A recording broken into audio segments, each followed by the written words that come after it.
Alrighty, so I wrote in the email the troubles with that file. I'm not sure what's going on. So all I can do is comment on the posing. And the only thing I would say is that when she says 1 out of, that is kind of, it's acting out the words. She says 1 and you're pointing with 1. That's probably something I would personally avoid. The main common theme is twinning. So you have a lot of twins, parallel poses.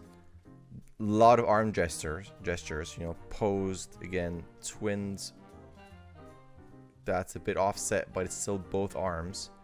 Then you have both arms moving a lot. If you look at this, that is about the same energy level as that. It's just a bit faster, so you would argue it's a bit more energetic here.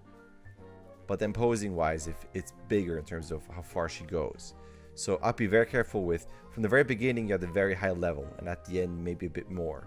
Versus you go somewhere and it ramps up, and at the end, she explodes. You want a progression in your energy. So right now, this seems a bit too big. Then again, we're going back into a lot of gestures, a lot of twinning there. Same thing all the time. That's the only time it starts to break up a bit, but then it's acting out a word, like I said. Back to somewhat twins, fairly twins. Again, everything is always the same and mirrored. And then you have that until the end. So what I would do, like, I like this when she freaks out and goes, yeah, that's pretty cool.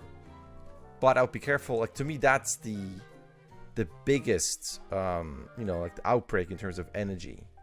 So what you could do, okay, this is fairly destructive, but to me, I would have to recommend to rework the poses. Now, she does also everything where she is stuck kind of visually in this box. I see one step here, and there are pivots off the toes, but that's kind of it. You've got bigger pivots, but she still feels like it's a classic IKEA legs. You just don't want to move them around.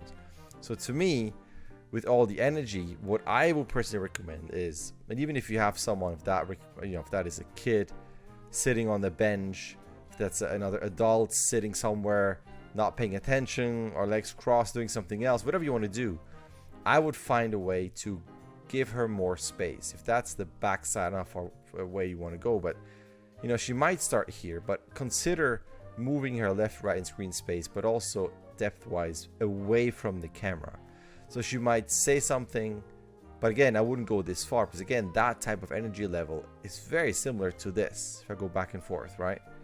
So I will personally stay within this kind of level, maybe that level, maybe this, just not the acting, but that level.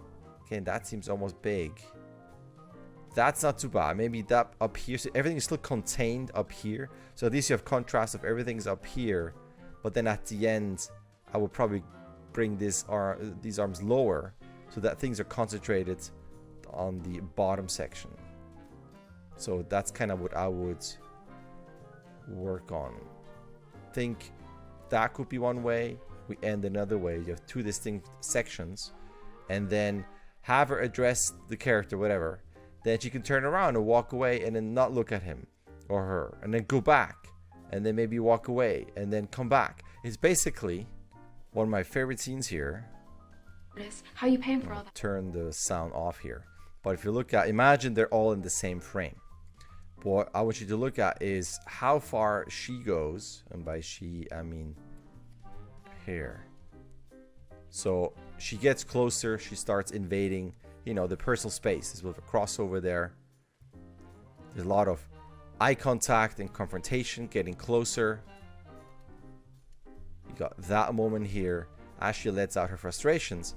But then she walks away. You can see this here. I'm going to scrub here. That's a bit of a longer scene. But she goes away. Eyes closed. You don't even see her face anymore. You can play with that. She goes around. She's totally confused. She's upset. Doesn't look at him. There's no eye contact. Lots of movement in the space. You know what I mean? Goes left and right in, you know, screen space and away from the camera.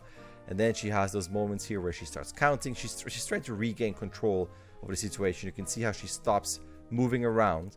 Then the eye contact comes back. Waits a bit. You can see there's no more freaking out, moving around. The eye contact stays put. Now you can see kind of off-screen gestures, more confrontations where she gets closer, but then her demeanor and also in her voice, it gets softer. Now, I know this is not in your scene, but you can see how she gets close and starts to hold his shoulders.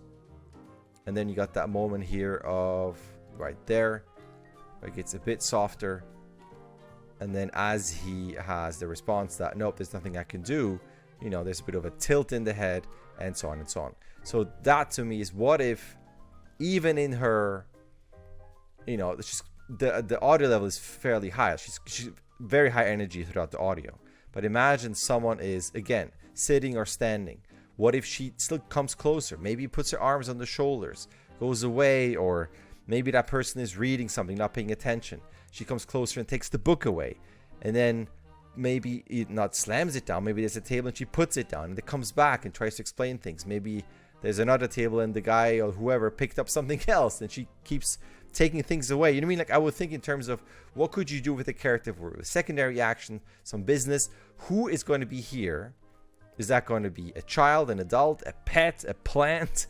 Can that, whatever character is here, give you more ideas for acting choices and how she uses the room? Is the character holding something that she can take away or interact or use, and so on and so on? So me personally, I would attack the shot like that versus just standing there and having a lot of repeated twin gestures. Now, I know this is extremely disruptive or destructive in terms of it's basically a redo. So I'm not saying do that. I'm just saying contemplate those ideas and then let me know. Let me know how you want to continue, or you just want to continue with this. Totally up to you. It's your shot. I just wanted to throw out a couple ideas. All right. Thanks.